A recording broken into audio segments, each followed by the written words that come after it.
What's going on YouTube? It's SC, the place to be. Challenge homie Mr. A&D back to give you guys a Survivor Series review. We are very late from seeing Survivor Series. I almost debated if I was going to do the review or not, but I'm going to be consistent with you guys. So I put up a post saying how late the stuff would be, so I apologize for that.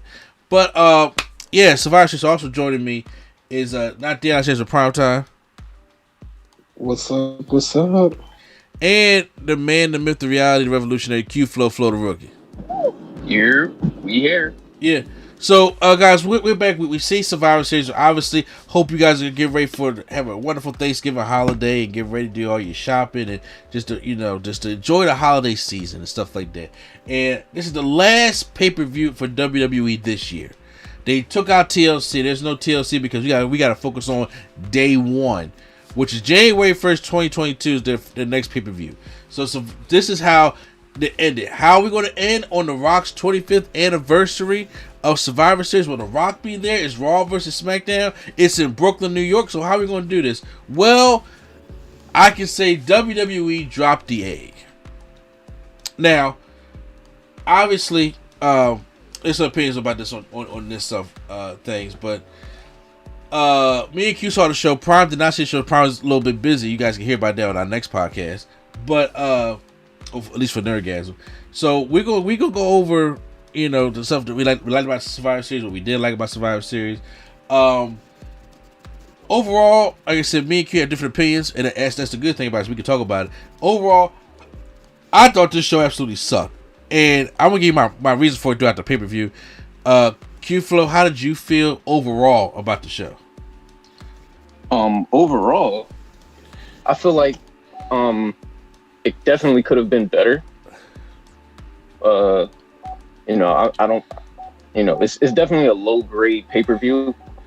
I just feel like we've seen worse Survivor Series. But in the same hand, you guys watch wrestling longer than I did, so I know you guys seen better pay-per-views. I mean, better Survivor Series as well. I mean, obviously we see better. We see I'll go over why I felt as though it's on the worst category, because I felt as though this show did no effort whatsoever, none.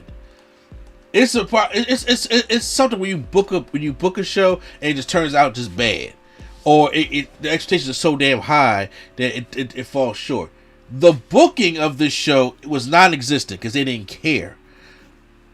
So we start with the pre-show, and I don't usually review pre-shows, but believe it or not, the whole overall story of the show starts in the pre-show.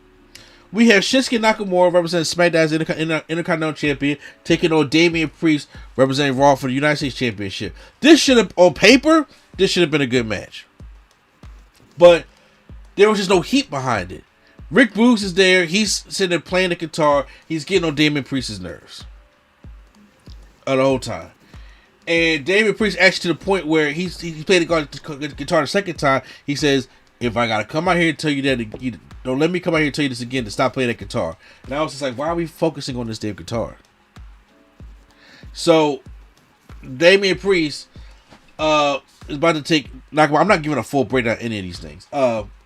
Is about to take Nakamura for his finish. Rick Boogs out there playing guitar again. Damian Priest snaps. This is like his new thing now. He comes out, breaks the guitar in half, hits Rick Boogs with the body of the guitar, then hits Shinsuke Nakamura for the DQ. Why? Yeah, that made me mad. Specifically because I thought they were having a pretty good match. I figured like, okay, these two strikers, this could be good. Like, yeah. And then they ended it like this. I'm like, bro, this is such a cop-out. It really is, because they didn't want no star to look weak. But I'm like, but y'all make them look worse.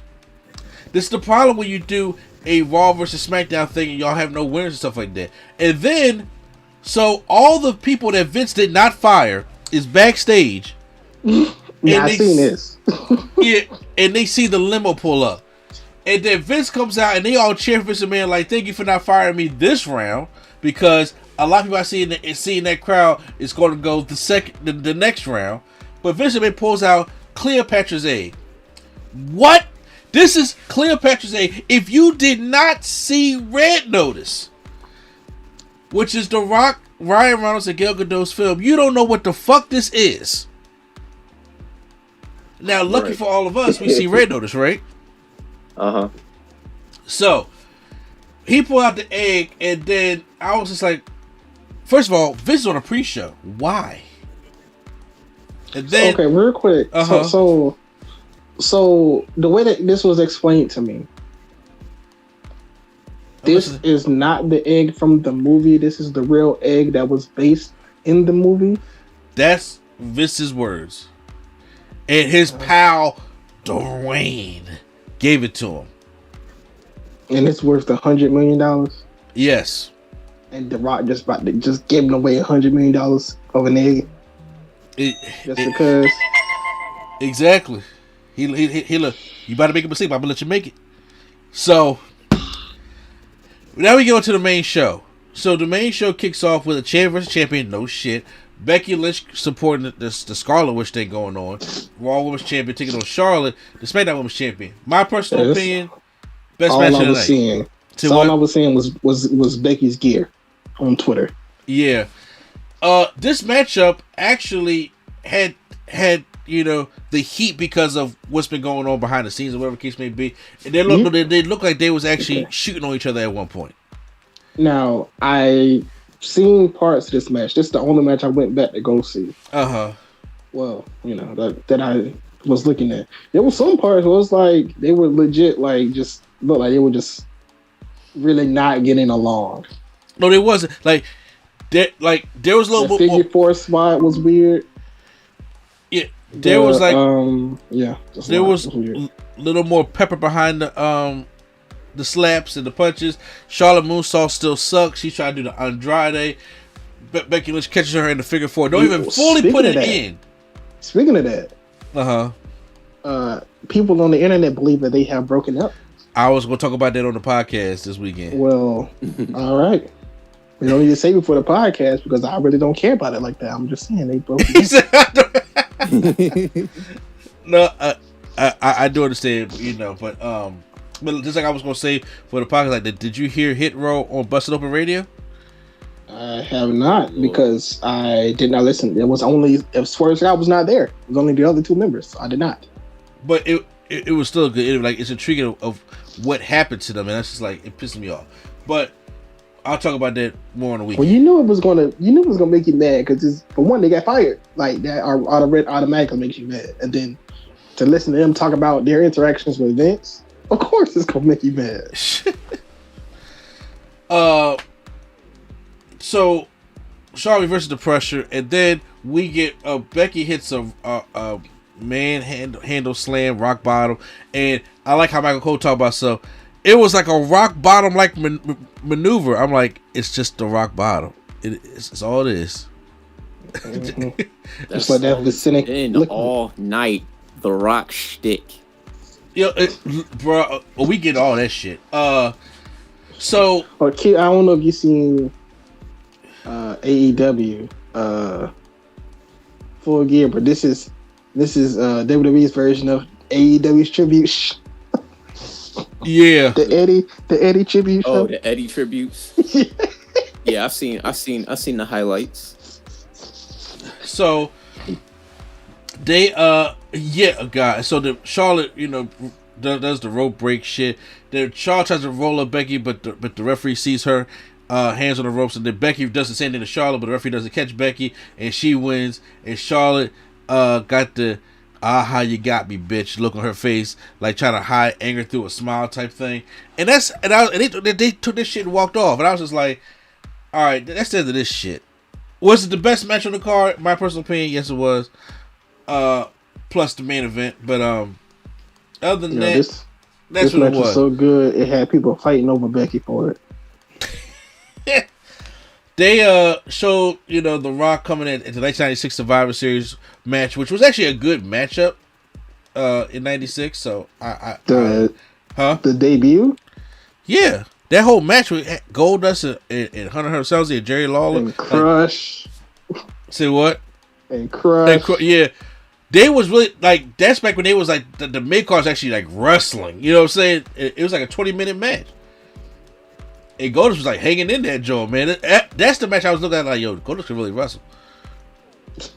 So, back when I was younger, excuse me. So, so you can't wrestle now that you got older? No, he got a lot. First of all, he can still go. Like him and Bryan Danielson's shit. But so now we get Team Raw, Seth Rollins, Finn Balor, Kevin Owens, Austin Theory, and Bobby Lashley, which don't make really no sense because I thought Adam Pearce wanted a team full of champions, and then here comes Austin Theory.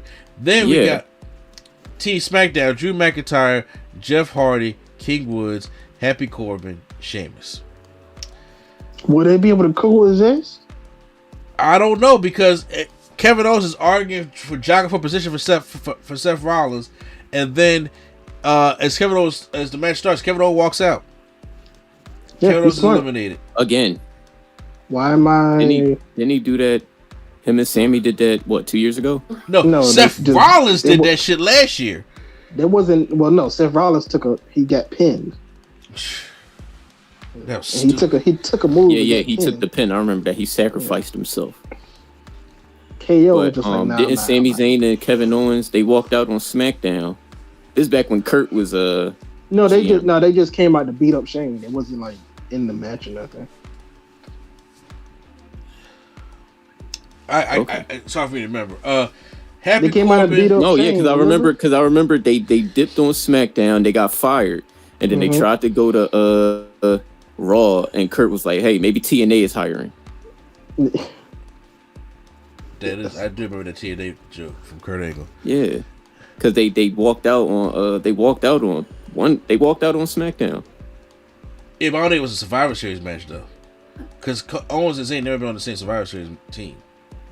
Nah, they wasn't on the team. They just came out to beat up Shane McMahon. That's what they had that feud with Shane McMahon. Also, that's what he did. The Hell in a Cell match. Yeah. Okay. Yeah. That was after the Hell in a Cell match was before, because that's when they teamed up again after they was heels. Yeah. Happy Corbin is eliminated by Finn Balor with the coup de grace. Get him out of here. King Woods tries to come in there with a whole head of steam, but then Bobby Lashley puts him in the hurt lock. He's eliminated. Then we get they try to sell a stare down between Bobby and Drew. I'm like, don't want to see this again. So I don't know why they try to get the fans behind and try to pipe in the noise. It wasn't working. Bobby and Drew are brought to the outside, and what happens? They get a double count out. So they protected both men, especially because they got video promos tonight, which I'll get into. Finn Balor gets bro kicked by Sheamus, and then it's down to Austin Theory and Seth Rollins taking on Sheamus and Jeff Hardy. We know Sheamus and Jeff Hardy got history. They both do the whole beat the chest. Sheamus does the whole Matt Hardy, so Jeff can do the poetry of motion. Then they both do the whole clubs to the chest. But then what? Didn't Sheamus run Jeff Hardy over last year? That's what I'm saying. They got history, and I was just like, sure. We're doing this because it's for SmackDown, guys. Then Austin Theory rolls up Sheamus. Sheamus gets mad, clotheslines Austin Theory and Jeff Hardy. But then Jeff Hardy beats Austin Theory with a stiff swanton bomb. Like, remember how he just falls on you now? Yeah, he don't care about. So that it's Jeff Hardy taking on Seth Rollins. Jeff Hardy is over here, okay? And I'm like, he needs one more title run before he leaves for AEW. So, the fans get behind Jeff Hardy. Yeah, it's gonna be 24/7. Stop it. He gets curb stomped, and then Seth Rollins is a sole survivor for Team Raw. So, me personally, well, Q, how'd you feel about it? So I didn't like how they just counted out Lashley and McIntyre. There were a lot of countouts, it was a lot of both matches had a count out, didn't they? So that just seems lazy. I get it. I guess they're trying to quote unquote protect the strong guys, but it's like it's a team match. I don't know how weak you're gonna look anyway.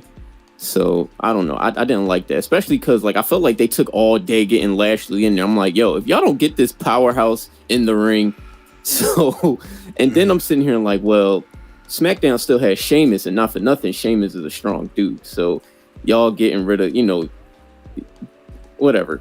Overall, I thought the match was okay. Aside from, like, it just could have been better without the lazy booking. I agree with you on that one as well. I was just like, because there's no heat behind this match, and everybody that was on Team Raw was like on SmackDown 2 weeks ago, except for Bobby.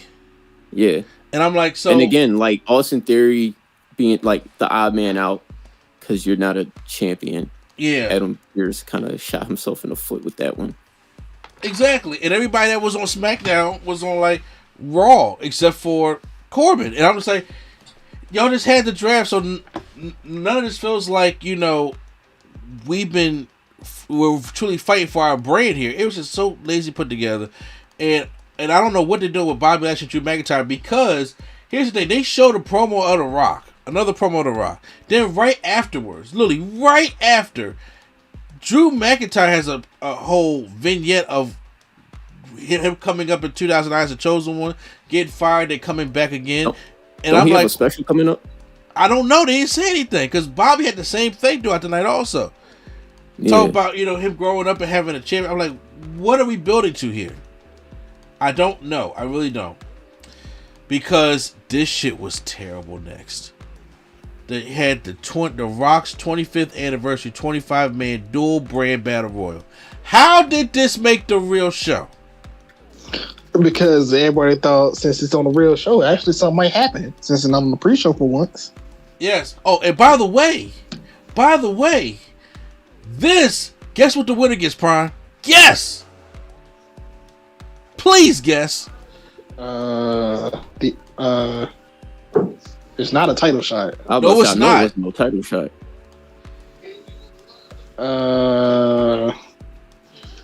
Bragging rights. Worse than that. Worse immunity. Worse than that. They get to keep their job. A memorable. They get to be called Rock Fun Night. Worse than that. This is what they win. Dead serious. A Pizza Hut pizza party. Oh, I did see that. In the back. What? I did see that because I was like, this is what they're doing for The Rock.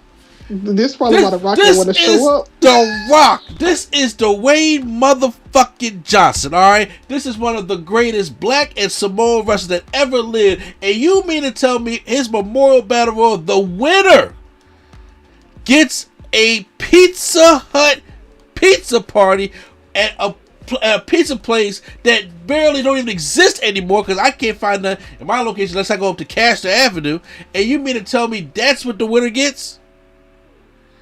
What are we fighting for? And and then who comes out with the pizza? Because the certain people get the entrance, such as AJ Omos, the Street Profits, and those kind of names are the ones that get the actual. Okay, so I wasn't tripping then, because when the battle royal started, I seen interests. I'm like, okay, I cut it off so I can text y'all real quick. Then I cut it back on, and everybody's in the ring, and I'm like, no way, I missed that many interests that quick. Nope.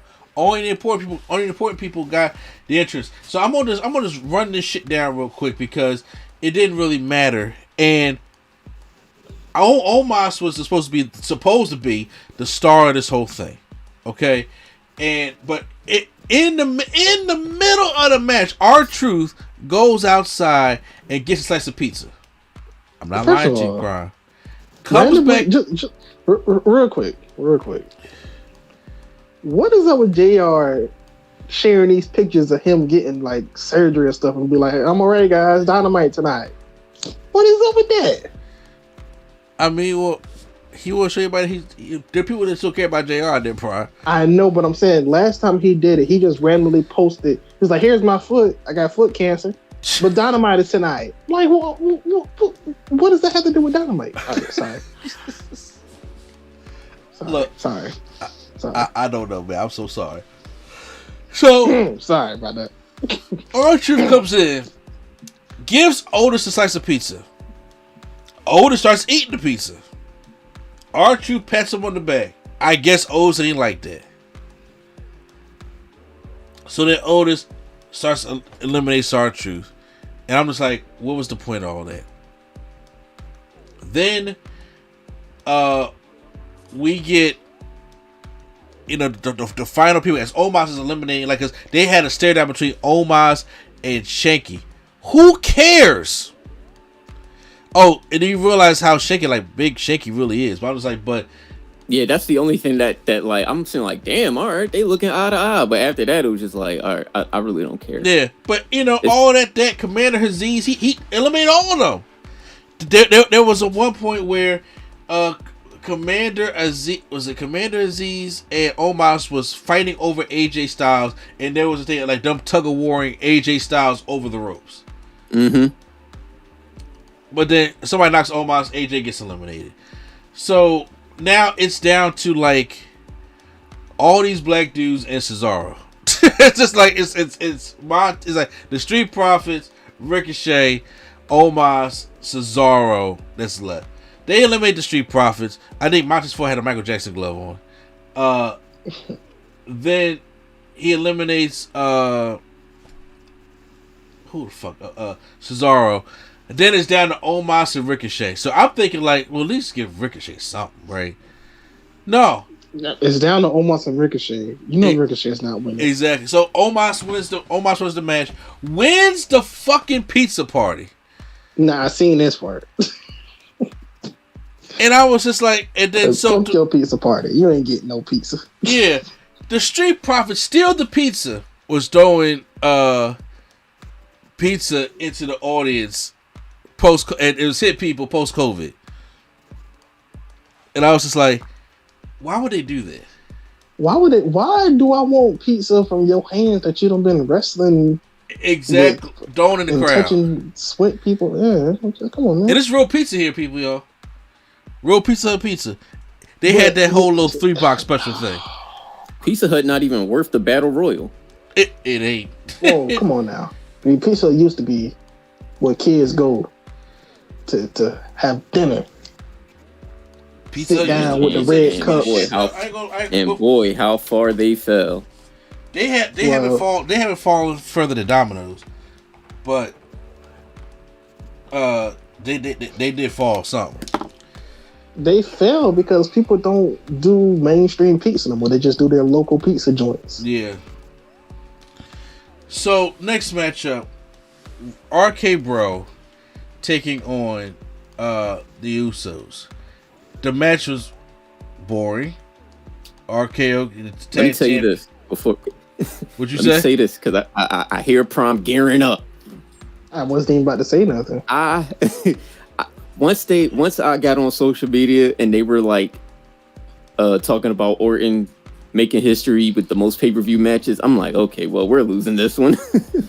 Yep. I'm like, we're losing this one. The only cool spot out of this matchup is Randy Orton at Survivor Series. Yes, yeah, he's Mr. Survivor Series. Yes, I'm expecting him to win every match he's in at Survivor Series. Okay. Unfortunately, so the only good spot in this matchup was Jimmy. I don't know if it was Jimmy or Jay that came for the Uso splash, and he hit it with an RKO out of nowhere and won the match.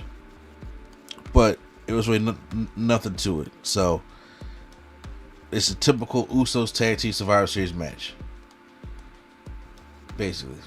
Next match is the 5-on-5 Women's Survivor Series elimination match. When the crowd Brooklyn told you, huh? Never mind. When Brooklyn told you, I'm done with this match, I'm done with the pay-per-view, this was the match they did it on. Mm-hmm. Bianca Belair, Rhea Ripley, Liv Morgan, Carmella, and Queen Selena take on Team SmackDown, Sasha, Shayna, Shotzi, Natalya, and Toni Storm. All right, y'all. So, when I tell you this match took me for a fucking loop, and not in a good way, not like Red Notice. Is that bad? It took me for a loop because we're not about to spend too much time reviewing this, right? No. Okay. Because everything that happened, it was like, SmackDown is geared to win this. And then it went left. I'm like, what are y'all doing? But the way it went left was stupid. So real quick, Carmella gets eliminated by Toni Storm first. Then Queen Selena, listen to me, Prime. Queen Selena eliminates Toni Storm with a code red. Then, can I say something real quick? Yeah, I'm late on Toni Storm as far as like her wrestling. I always knew who she was, but I always missed her matches. She's really good. Oh, she really is good. She's really good. Is. If you want to see how good she is, check the Bayonne like, Classic. Incredible. Yeah, and they don't respect her. Sorry, not Queen Selena. Liv Morgan takes out Toni Storm. Queen Selena's eliminated by Toni Storm. Then we have the Liv Morgan gets taken out by Sasha Banks. Then Rhea Ripley comes in there, and Rhea Ripley gets this attack. She gets like backstabber and then kneed in the face by Shayna Baszler, so she's taken out. So meanwhile, it's 4. That's 4-1. Okay, never mind. You about to say it against 1 for Bianca Belair. Now the crowd did not care about this match until Bianca and Sasha got in the ring. Then they started chanting, was it "Let's go Sasha EST"? They started doing that kind of. The people was into it. That's what your women's championship match should have been. Yep. For their rematch of WrestleMania, but y'all didn't want to do that. So fine. So, but they got all the energy. That's the only time the crowd stopped what they was doing is when them two women was in the ring. So now they got it down to 4 against 1. So now Sasha and Shotzi start arguing. But was Natty in there? Natty was still left. Yep. Oh, well, you know, first one to go is Natty. Yeah, so you ain't lying. But the problem with that was it wasn't really Natty because Sasha gets in an argument with Shotzi because they were like, who gonna get in the match? They're in a blood feud and they trying to be teammates. Like, yeah, that's very smart. No, so the thing was like Sasha took the tag in, and then Shotzi tagged in who was it? I guess Natty was in the ring. Sasha tagged herself in, but so Sasha's legal. Shotzi went to go tag Natty, but Natty wasn't legal. So Shotzi was wrong, talking about you're not supposed to be in here. I'm legal, and everybody on commentary is like, no, you're not. You tagged the wrong person. Like, and I'm just sitting here like, yo, what the fuck? Because by like just the way they came out in unison and everything was just like, yo, SmackDown can win this, and they fucked it up. So here's my biggest thing. So Sasha's on the outside, right, Prime, and she's arguing with them, but she's being counted. She goes into the ring, waist past the bottom rope. She gets pulled out by Sasha Blackheart. She pushes her away. Then she goes back in. Shayna Baszler pulls her out, and I'm like, "What the fuck are y'all doing?" Then she gets away. Then she goes back in. Natalya pulls her out. 3 times this woman broke the count. The referee still counting, and they pull her out, and then she gets counted out. How dumb is that? The booking is I'm saying, man, these cop outs is it's like this is supposed to be Survivor fucking series, and then the only thing they cheered for in this match was Bianca Belair and Sasha Banks. So why would you take out Sasha? In the dumbest way possible. When she broke the count 3 different times. Vince said he couldn't book the match. He was too busy looking for the egg. Oh, we get to the egg in a minute. Then Natalya gets the infamous roll up by Bianca Belair. Then Shayna Baszler gets taken out by Bianca Belair. And then it's Shotzi Blackheart and Bianca Belair. And then Bianca hits the KOD on Shotzi and then wins the match. That's it. So they make Bianca look strong. Now back to this egg bullshit, because first of all, Roman Reigns goes into the office. Vince McMahon, God, he looks terrible these days. Is showing Roman the egg. He's like, "This is Cleopatra's egg. You know who gave me this? Your cousin, The Rock, the one who had just came up with $7 in his pocket, and look where he's at now." I'm like, we know the Rock story already. Alright? Stop this shit. And then it goes on to like, well, it's $100 million egg. It's not a movie prop. Huh? What about the new fans that don't know The Rock? Oh stop that. I don't even want to hear that. I know. And look, if that's aimed at me, I'm sorry, but I don't even want to hear that. No, it's not aimed at you. I'm just saying that's what people are going. That's what people can say. He says. What about the kids that don't know who the Rock is? This is not the movie prop. This is the actual Cleopatra had given to me. Worth $100 million, and then Roman says, "Okay, like the same amount as my next contract." And I'm like, "Yeah, all right. Well, Nick Khan got to release more people." Who, by the way, was sitting in the front row of the show just to see who he could release next. He definitely was scouting, like, I'm releasing Natty, Shotzi, maybe. You know what's crazy? If Nia Jax wasn't fired, I would have been like, no, he ain't getting rid of Natty. She Dynasty. Everybody getting clipped. So, later in the show, he calls in Adam Pearce and Sonya Deville because the egg is missing. And for as god awful this show was, I was buying into the fact, like, you know what? Could they be building up? Because they had to be building up to The Rock. Literally, it was Rock everywhere on this show. And I was like, yo, it's not even that. It was Rock all month. They still posting him. His 25th anniversary is over. They still posting him. It was Rock all month. It's so weird, though, because it's like, you mean to tell me the Rock just gonna give him the egg and then just gonna steal it? Is this what they wanted us to believe?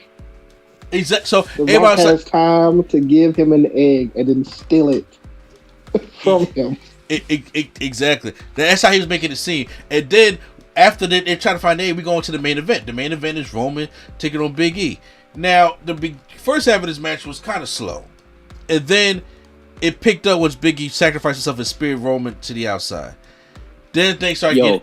I never got what you meant every time you talked about that spear scaring you. Yeah. But that specific one scared the shit out of me. It makes me cringe all the time. Because not that he can't, it's that he comes down so unsafe. And I'm like, Big E gonna hurt, like break his shoulder or something. He's gonna break his neck. And I'm just like, you gotta, it's just the velocity he's coming down at and the speed. I'm just like, yo, bro, it'd be throwing me off. And I'm like, if you want to say it for big matches, not like this shit, fine.